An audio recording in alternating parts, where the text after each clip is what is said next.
know y'all look at us and you say, man, look, I know you brothers got a lot of issues, but every week y'all put race into something. And I want you to brace yourself right here, because the movie we talking about tonight, Zootopia, look, I swear you can't go around it. Race is a really big issue here. Spilling over in the Disney movie. It is such a big deal. It is spilling over. You got these cute talking bunnies and these talking animals, all these bright colors right here, and they are making some of the most rational and the biggest statements about racism and bigotry. We are not digging deep into this. This is not us. This is not some racist conspiracy shit going on with us. That was the biggest thing I didn't look forward to coming in here and saying was, goddamn it, Corey, you were right. I know. I could feel him like as the movie was going on when he was watching it by himself. Like I could just feel his smile getting bigger and bigger while he's there by himself. Yeah. Yes, I can't wait. And what we have here in Zootopia, we have a world that has evolved where humans are not in the picture. It's just animals. And the cool thing about the animals is that they live better than humans. You know, humans were fighting each other and killing each other. We have predators living with prey, and they're like, hey, we're cool because we all live in this utopia called Zootopia with different regions for every different kind of species. Now something has happened to where this harmony has been broken. It turns out that the predators are somehow, their predatory instincts are kicking in. Taking over. They're taking over. They're like zombies or something. And now all the cute little animals that are not predators there, which outnumber the prey, by the way, they're saying, oh shit, we knew it. We knew it. All those a bunch of savages. And we knew we couldn't trust. Exactly. All uppity predators. All those little racist bunnies that tried to keep that shit inside is like, I told you so. But one bunny, Judy. Burning carrots. Yeah, burning carrots and crosses and shit. Get out of here, you goddamn nigga lying. I told you, go back to Africa. One bunny's on the case, little Judy Hopps, voiced by Ginnifer Goodwin. She is saying, you know what, I even have my own prejudices, but something has to be going on here. And she wants to get to the bottom of it because not only does she want to help her new wonderful world of Zootopia out, but also she's new on the force and she's experienced her own form of discrimination. They used to say, bunnies can't be cops. For a Disney movie like that, a family Disney film, an animated feature to tackle this issue, that's one thing. But there's a lot of things going on in this film. Yeah, they're talking about racism. They're talking about prejudice. They're talking about maybe the assumptions that we have about different people of different religions. But it's also kind of a feminist film too. Little Judy Hopps, they would tell her you can't be part of the police force because you know what, you're too cute and you're too fragile. And you have a vagina. Yeah, you got a little. That's what they don't say. Like, hey, well, you're female. I mean, you're a rabbit. That's what it is. And you got a little bunny vagina too. I mean, let's get right down to the point. But it sounds like something we say about women. You're too, you're too cute. You're too beautiful. You're not physical enough. You're fluff job. But go be a woman. And that's what the bunny is. Go do bunny shit. Be cute. Go cook me something to eat. You're good at getting pregnant. Go have a bunch of rabbit babies. All right. If you insist on sticking around, you can write parking tickets. How about that? Yeah, they make her write parking tickets, but she's not giving up. And as you can see in this clip right here, being a bunny, which is just another way of saying you got a vagina, she succumbs to what a lot of women feel are what they experience when they go into a workplace that's mostly male dominated, which is discrimination on the job. Please. There's got to be somebody to find my Emmett. Mrs. Otterton. I will find him. Oh, thank you. Bless you, little bunny. Taller than you. Take this. Yeah, bitch, who you talking to? And rabbits hate that. Yo, little bunny. She's mad about this, but she got to keep her job. Bring him home to me and my babies, please. Mrs. Otterton, please wait out here. Of course. Oh, thank you both so much. 1 second. You're fired. It's like, you out your goddamn mind? I was so scared that you going to turn around and stump that rabbit into the floor. And that is Idris Elba. Man. What's up? No, I just, right before coming here, I rewatched Beast of No Nation. And I'm just like, man, fuck Idris Elba. Wow. And especially right there, you're like, damn, man, you're keeping African kids down, you're fucking with rabbits. I saved your life. Now go eat a carrot. He is great, man. He is. I mean, you talk about a guy that's a talented guy. You can hear the acting in his voice. A lot of the voices in here are very well cast. And again, there's a lot of things in the movie where they concentrate on acting. And I'm gonna talk about that in a little while. But a lot of your direct jokes, a lot of things are subtle, like what we were talking about with the bunny and everything being a woman. But there's a lot of direct jokes that are obviously very out front about race. And because they're kind of heavy, it doesn't mean that they're not funny. They actually, especially in the context of a Disney movie, I'm like, wow. It's like if it is completely innocent. Nobody would even think about it if it's said out in the real world. But because they said that in a Disney movie, you might as well call me the N-word or something. They do things like these animals, they might have evolved, but they're just as racist as human beings, man. When they have the sheep that are around, and the sheep are nothing but black women. Because when they're around, everybody wants to touch their hair. So fluffy. Man, there was a black mom sitting behind me. I'm not lying. There's a black woman sitting behind me. I'm not making this up. She knew exactly how that was because she said, don't do that. Don't do that. She was getting mad for this shit right now. Girl, don't let them touch your hair like that. It's like cotton candy. Where to? Rainforest District. Fine into Hunga. There. Traffic cams for the whole city. Well, this is so exciting, actually. I mean, well, you know, I never get to do anything this important. But you're the assistant mayor of Zootopia. Oh, I'm more of a glorified secretary. I think Mayor Lionheart just wanted the sheep vote. I'm like, God damn, man. And I'm going to let this continue to play because, you see in this one scene how many layers there are. Black people's hair, they're getting the minority vote. No, the shit gets deeper. It was really nice for me to be... While we're young, smell weather. You think when she goes to sleep, she counts herself? See, that's racism right there. He would never say that to her if she was in the room. I mean, subtle. And also up front, and it's all very funny to me, at least. Well, the thing about the fox, what was his name? Nick Wilde, who's voiced by Jason Bateman. Yeah, who's perfect. He's the one from right off the bat saying like, yeah, all this happy sing kumbaya, utopia, zootopia shit. That ain't real. That's all surface. You're not colorblind. Yeah. No, he was calling it like it is, but he wasn't helping. Nick ain't even trying to like steer away from his stereotype. In this world, foxes are seen as sneaky, lying, conniving, always plotting.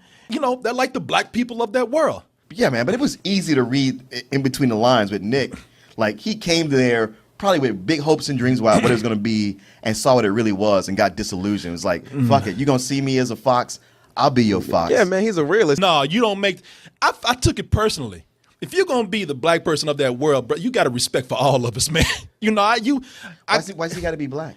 Because that's what he was in that world, man. See, okay, that's something the sheep were black. But that's something I like about this movie. You can basically identify with whoever you want. Like you said, you saw, the whole Muslims thing. I didn't see anything like that. The whole time I saw it as black and white and maybe, Hispanic in certain parts. But with this, I feel like whatever you want to imprint on it, that's what you're going to take away from it. And that's something they did great at Zootopia. And like I said, it's everybody can get different things from this. That's the beauty of it. You can watch this in multiple viewings and not only see more jokes, but see different meanings, different targets that they were doing of social commentary.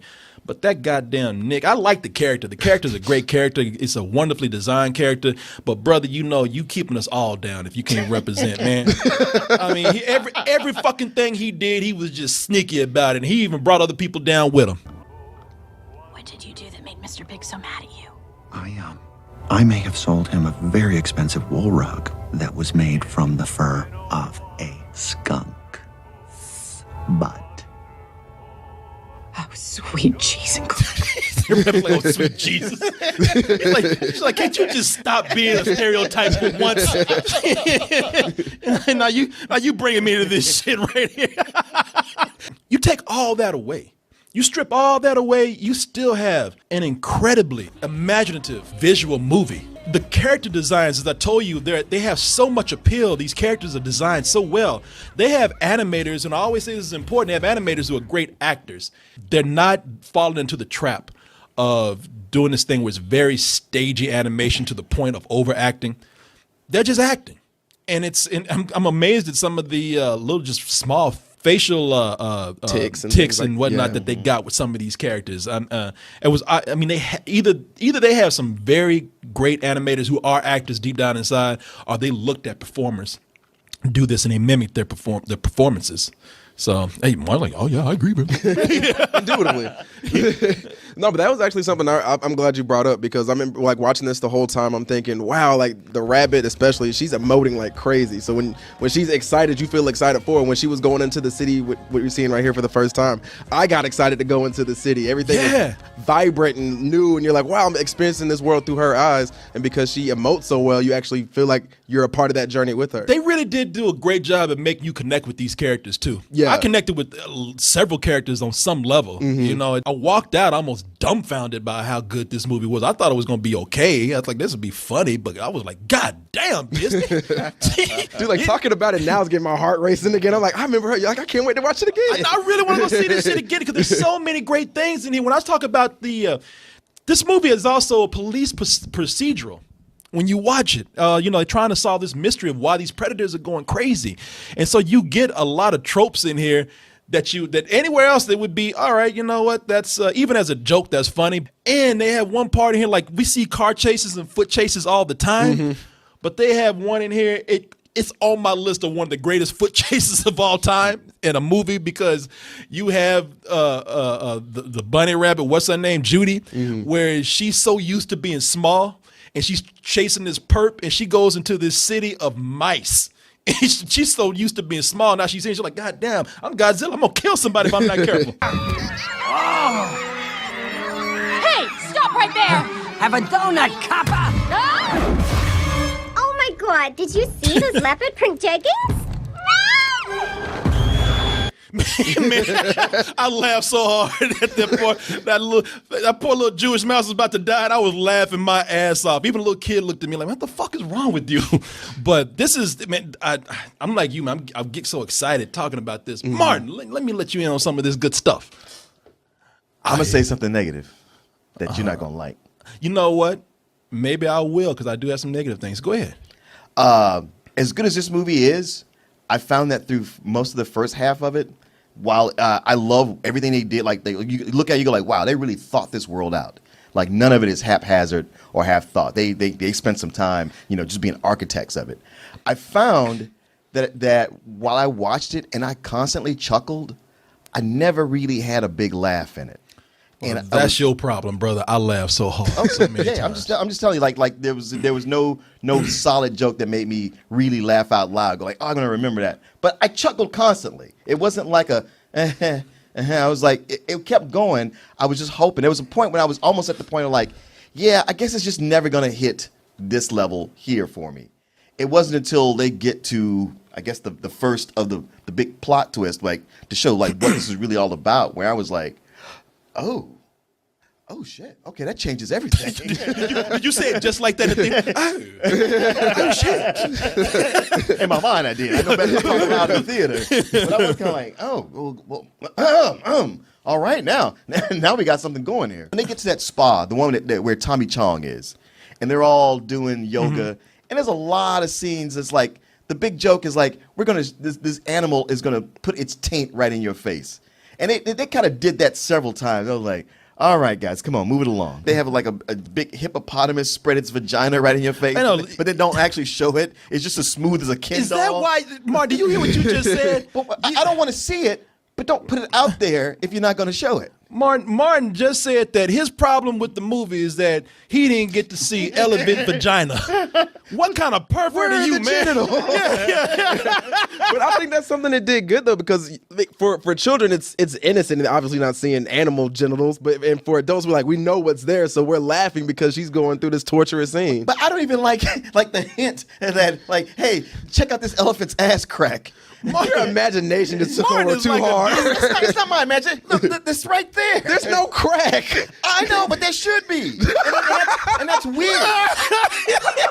Martin, that's weird to put it right in your face. Martin, and it's not there. It's like I'm like, wait. Martin, do you want or do you not want elephant vagina and crack? I want the elephant to do that turned around.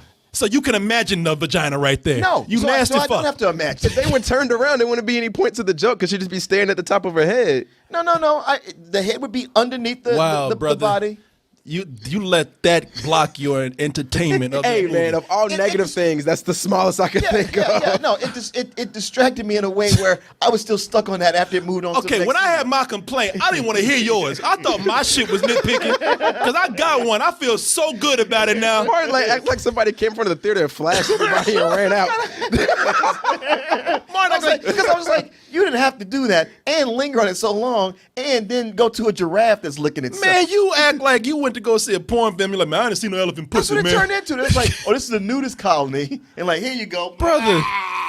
Man. The joke Do that. was, oh my God, it's a sad day when I had to break down something to you, Martin. But the joke was not about an elephant pussy, okay? It was about animals in a world where they wear clothes, and the gag is like these animals are grossed out when animals are just being natural animals that I we're used to get it. seeing. No, I you get want to that. see elephant vagina lips and I shit. don't. But don't put it out there if you're not going to show it. I think, Martin, what it's supposed to play on is like you've seen all these other movies like The Lion King and, Bugs Life where they don't have this stuff and they're naked the whole time and you're just fine with it. But in this, they act like humans in their clothes. So you're like, So now when I'm thinking, for me, I was like, when I'm thinking about The Lion King, I'm like, oh, maybe they should be wearing clothes. If I had made this, if I had made that complaint, you'd be all over my ass, I've man. done comedy for several years now. I get the joke.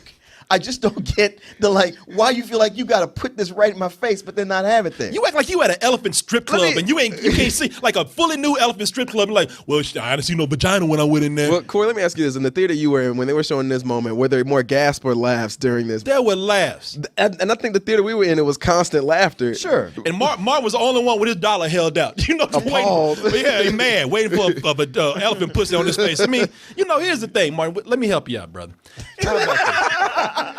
How about this? I kicked you under the bus. Right, yeah. How about tomorrow or this weekend, I take you to the Waco Zoo. They got elephant there. I think and you can look at all the elephant vagina you want to. I don't want to. Oh, how about this, Martin? I don't want them to pretend to show that to It's me. a world where elephants and animals, fully have evolved. And while they've gotten more intelligent and their brains have gotten bigger, their genitals have just gotten smaller, Martin. So her anus and her vagina is right under that tail right there. Does that help you out, brother? No. Oh, fuck, man. I can't help you, man. No. I can't do nothing for you. I feel sorry for you, man. You see something you like, Martin? No. Do you like what you see? There's some funny scenes in here that I already saw. Flash the Sloth, I laughed at that when I saw it in its full context, and I laughed at it harder when I saw it the second time. I am doing Fine? well. People in the theater, I heard grown-ups just choking. They were laughing so hard. And you sitting up there, I didn't see no sloth dick. He was laughing at. I was laughing at that part. Okay, were you laughing at that Yeah. part? Okay, all right then. All right, at least you got a witness. Because if you weren't there, he'd be like, yeah, it was all right. Martin's there with a pitchfork. Take this down. It's a smut. Remove this now. Show you that I'm not just coming in here and I'm blindly praising this movie because it tackled so many issues and I love animation, I'm into Disney and all that kind of stuff. No, I had some complaints. And my complaints I thought were silly until I heard yours. For example, I guess these animals have evolved in this world so much that they don't even need blood anymore. There's a couple of times where little Judy got slapped and cut and stabbed and didn't no blood come out. I know it's a Disney movie. For real, man? No, don't you for real mean. No, hell no. No, hell Come on no. now. Come on. No, she could have broke a bone or something. They didn't have to show her cut. I want to see, kids can handle a little That's bit. as equally as petty as his. No, it's petty, but his is more petty. No. Here's a pettier. I don't think so. I mean, what's one of the biggest principles of animation? Squash and stretch. Squash and scratch. Yeah, squash and stretch On the screen. And yet somehow people are able to the cartoons are able to squash and stretch and still keep on walking. I mean, it's like you complaining about that. No, because they set up certain physics in this world, and these are animals who are, they got predators in there and everything. Kind of physics where nobody's getting bogged down in cuts of broken bones. It didn't ruin the movie for me like it did you. I still laughed. I let it slide, Martin, is what I did. God damn, you a petty motherfucker. It's like your agenda when you see a movie like, well, I got to find something wrong. I didn't. You know what? And scene number 3, some of those hairs are out of place. I noticed that. Oh, did you see that? I had to give it a magnate. There were 3 out of place pixels. I can't have this. It was one hair on Judy that just wasn't fully rendered out. I didn't like that. So just a few seconds in the render farm could have helped. Man, come on. Now you just had a silly ass complaint. Let me have mine. Which I felt bad about until I heard yours. But mine is justified. I like how both of you in your realms are like, mine's right. No, yours is wrong. Yours is right. No, mine is wrong. All right. From the outside, y'all both look like dumbasses. I know. Arguing over rabbits and shit. There wasn't any blood. I didn't see no vaginas. I didn't get no rabbit blood. Well, I didn't get no elephant vagina. I think I'm worse than you. Who came out on top? I think you did. Wow. If we were doing this over Facebook, we'd be ready to fight. I know we would. Hey, you better keep this motherfucker away from me, man. You need to talk to your friend. Talk to your boy over there. I don't know, man. He's getting out of control, dude. It's been a hard week for him. There are some things that happen here where, it becomes very predictable, but then I had to realize, okay, this is a family film for one, and the other thing is that can even be seen as sort of a parody where you just let it slide, even the predictability of it. I think I was a little harsh on that point because the problem of why they're going on this investigation was well thought out and was very creative, where the solution was, not so much. Well, it's kind of that way, like the same thing Deadpool did, where it took something you're familiar and comfortable with and then twisted it. Like right at the point when you go like, oh, I think I know where this is going. You kind of relax. It goes like, yeah, but what if we do this? You go like, oh, okay. Yeah. Very smart. Okay, I see what you're doing here. There was some stuff in here where I thought that they wouldn't work, but they've worked very well, and I didn't like it. And I was really holding back not to smile. Like that Godfather part that they did with Mr. Big. Daddy! What did we say? No icing anyone at my wedding! I have to, baby. Daddy has to. That made me laugh so hard, and that puts into the rewatchability of the film. Is that there's so many gags and jokes you're not going to even see them the first time, and they make a lot of pop culture jokes in there. It's like a lot of famous TV shows. Actually, they probably made the first actual funny Godfather parody. Like there's been so many over the years. It's like, man, y'all are beating a dead horse. Stop it. And this is the first one I've seen in forever where I was like, okay, that actually felt fresh. It will be one of the smartest films that I've seen this year. And I know it's early to say that. I'm not saying it'll be the smartest, but it will be up there. No, you already said it. Too late. I didn't say it was the. I said it'll be. I said it'll be one of the. Got a witness. Don't you? Did I say that? He's starting shit. Yeah, you did. No, you didn't. See, he said it. And even I forgave some things like, and they have a character named Gazelle, voiced by Shakira. Okay. No, stop. That's a real negative thing. Really? Yeah, because I was like, this whole thing with Gazelle, I was like, it felt like they stopped the movie for that. With certain parts, I thought they used her well, especially when they brought her in near the beginning of the movie when she's like, we feel this way about this, and like you're like, all right, so it's a pop star making a comment about something they know nothing about. Exactly. Another social commentary thing. And then even the song and dance number, I was like, all right, at least it's somewhere where it somewhat makes sense because she's a pop star. If I see her on the stage doing some kind of song and dance number, all right, I understand it. It's not like Hotel Transylvania where it just comes out of nowhere. Yeah, and you're right. You're right about that's why I forgave it, because I said I don't have to watch it. It's at the end, but it's just not them dancing with the opening credits. They actually made a number out of it. And I didn't mind the way she popped up. Me. All right, there you go. He made a good argument. There you go. And if you look under a skirt, Mark, you can actually see it.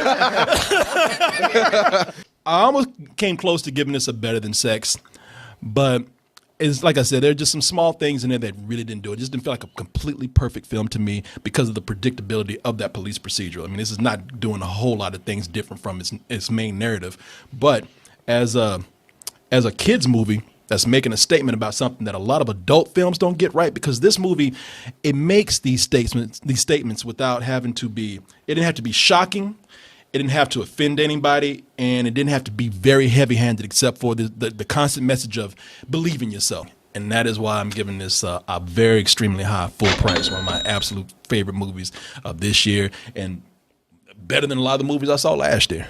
Fair. For what Inside Out did for psychological movies, this is what Zootopia is for sociological things. Like it's a big study about how the world works, and they're basically bringing it down to a kid's level for, like you said, a lot of adult themes. I really enjoyed the small subtle things that they didn't really point out, like when they were in the car and he was looking on his phone, instead of Google it was Zoogle photos, or like you saw like movie posters and they're like of animals, and people's last names are kind of like what they were. Like her last name was Hop, I think, or So like I really enjoy like really subtle things like that. As I was coming in here, I was trying to think of some negative things that I didn't enjoy. I think they spent a little bit too much time on when the fallen hero part, and then they're gonna come back anyway. I thought that kind of stretched out a little bit longer than it did. But I loved all the overarching stories that took place in this film. I'm just overwhelmed just talking about it because I want to see it again. Oh man, I want to see it. We gotta get high and go see it again. Oh yeah, I love that. But like you, I was really thinking about giving it a better than sex. But I feel like it's something that, like you said, it is predictable. It didn't really bring anything new, but it did do everything right. So I'll give it that, and with that, I do give it a full price. Thomas, this is a classic movie, and it makes me think about how I felt when I was a kid and I saw The Fox and the Hound, which just seems like a story about two cute animals, but it had a really deep message to it. Yeah. And something I'm like, man, every kid should watch that just so you can get them indoctrinated on accepting people who are different and not listening to society tell you can't like somebody just because they are different. And this does that in spades constantly. I mean, to the point where I won't be at all surprised if there's a backlash against this movie for its liberal propaganda. I mean, this is that kind of movie that's set up just for that. Just like when you're saying like, oh, every kid should see it. There'll be another faction going like, don't let your kids see this liberal bullshit. Bill O'Reilly's already on this shit. Next Monday on Fox News. Yeah. It'll be the topic there. And something you guys touched on is that there's so much going on in this movie. You really got to watch it twice to catch it all. Like even you mentioning things, I'm like, oh yeah, that's right, that was in there. I'm looking forward to watching it again. And while I may not have liked it as much as you guys did, I still give it a full price. Oh yeah, I'm telling you, people. That's all I wanted, Martin. Just wanted full price. Oh, you were gonna get it. I was gonna be mad if you said low full price. But you know what? Full price. This is gonna be. I think it's gonna be. I was gonna low full price. Oh, no, you already did it.